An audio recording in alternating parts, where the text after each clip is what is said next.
My name is Speedball Mike Bailey, and you're watching AMBY. Hey everyone, it's Alicia from AMBY, and I would like to welcome you to our interview with Speedball Mike Bailey. Hello. Hello. How are you? I am very well. How are you? I'm doing well. Thanks for taking the time to have a chat. My pleasure. We are here in Toronto at Smash Wrestling's Super Showdown, where you're soon going to step into the ring with Bobby Lashley. How are you feeling? This is a massive match. I feel very, very afraid. As you probably should. Well, yes and no. I mean, I usually feel scared and nervous, and if I don't, then there's something wrong, and I'll find a way to make myself feel nervous. Okay. Do you feel like maybe once you're not feeling those nerves anymore, it means you don't care, or what's the reasoning for that? Correct. I'm at my best when I'm nervous or anxious or thinking about stuff, and it's not that I don't care or that I've lost any passion. If I don't, it's just that I'm not feeling it, so I have to find a way to make myself care. Well, you have been studying the art of Taekwondo for a very long time, since you were a kid, but I was That's wondering, right. how easy was it for you to fuse Taekwondo and wrestling?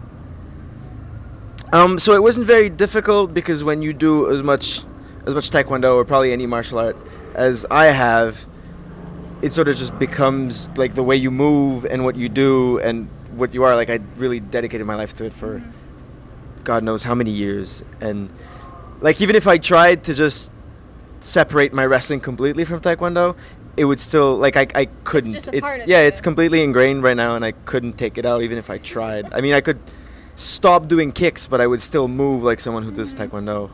You also have a black belt, right? Right, 4th degree black belt. Jeez. Definitely the first person I've met with that. Yeah, well, it's different from martial arts to martial arts. Like, 4th degree black belts in Taekwondo are more common than in, like, jiu-jitsu or other martial arts that decide not to award belts as easily. Seeing that it's been part of your life for so long, what first got you into that? Was it something when you were younger, your parents were like, you want to give this a try, or did you want to do it on your own? Well, I always had it in the back of my mind that I would do pro wrestling, like, since I first saw it when I was like 7. But it was just a friend who was like, hey, I'm doing Taekwondo now, do you want to come train? I was like, sure. Oh, that but was it? Yeah, but I always had it like in the back of my mind, oh, this will be good when I start pro wrestling.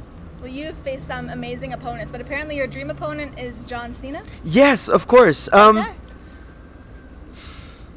Well, right now it's kind of like it's alternating between like John Cena and Tanahashi, because if I'm in a situation where I'm wrestling either of those guys, it means I'm doing pretty well.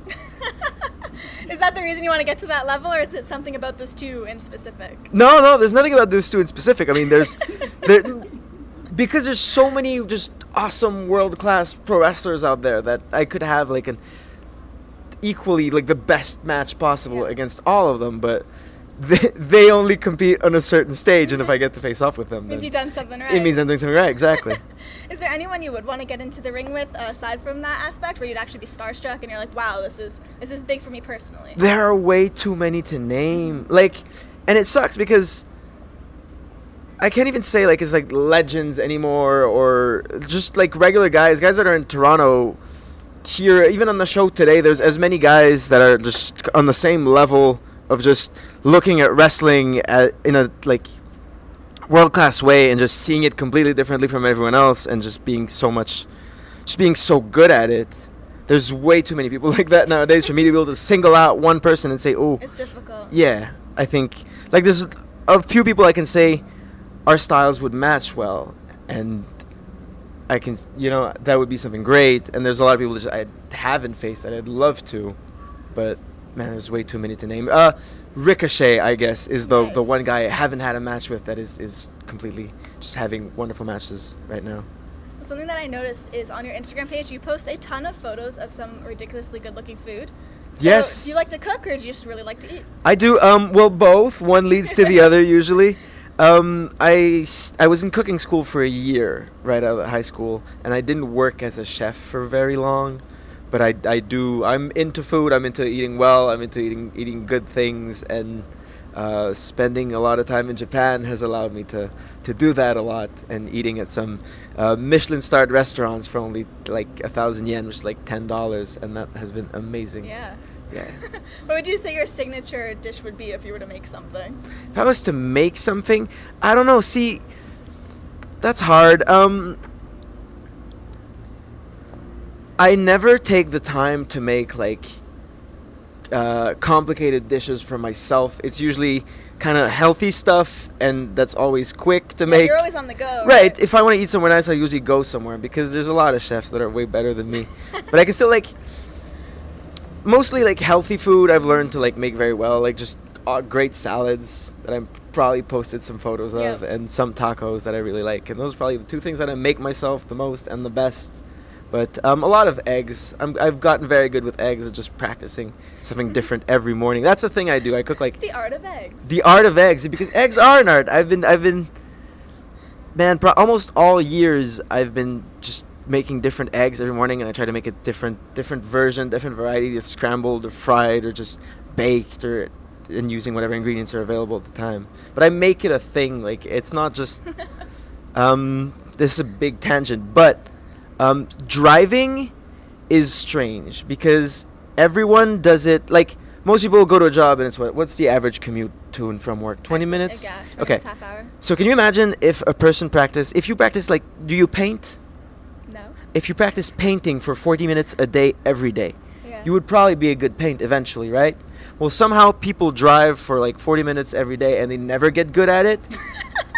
Just because they don't care, they're doing it completely mindlessly. And most people will just like, everyone eats like usually 3 times a day, right? But most people will just pour cereal in a bowl and then pour milk over it and just, that's it, that's their meal. But it's different if you look at it as a skill and just always try to do something different and pay attention to, okay, is this better than the last time? And after my eggs, I think, what could I have done better? How could I have fixed it? Exactly. Okay. It's just about being mindful about food. I love how we're learning about so many things to do with eggs. So many things. I'm Big so tangents. Well, on those long drives from city to city, when you're going from card to card, what do you listen to? Any bands you're really digging lately? I'm very into Sage Francis. I listen to him on the road a lot. I like him a lot. If not, it's so many things. A lot of podcasts. But yeah, I switch from musical styles so much. What have I been listening to lately? I went back and listened to some old Arctic Monkeys. Nice. Because they were awesome. They were. Man, so much stuff, yeah. How if you could have one band write a theme song for you and entrance music? Ooh. Does it have to be present? Does it have to be like anybody. A possible thing? Led Zeppelin. Okay, that'd be really badass. My theme song right now is by the Beastie Boys. And I'm not like a huge fan of the Beastie Boys. I like them. But I just like how the Brass Monkey, the song I use, doesn't. You amped him. Yes, it's very like against type. It's just a pro wrestling song, which is why I use it, which is why I like it. Which I think Led Zeppelin, like most of their songs, especially the wackier ones, like something like Black Dog, that's like just old school rock and roll. I would love to have something like that as a theme song. Okay, just because it wouldn't fit at all. Perfect. Let's wrap things up. Is there anything you would like to leave with your fans who will be viewing? Just any parting words? Yes, I like Twitter a lot, so please, I'm at Speedball Bailey. So just write me stuff. If you want to talk about eggs, that would be awesome. So yeah, just tweet at me. Yeah, join the party. I'm following you, and just thank you so much for joining me today. My pleasure. Thank you. And remember, to everyone viewing, you can visit us at musicblogger.com for all exclusive interviews, features, videos, and so much more. See ya.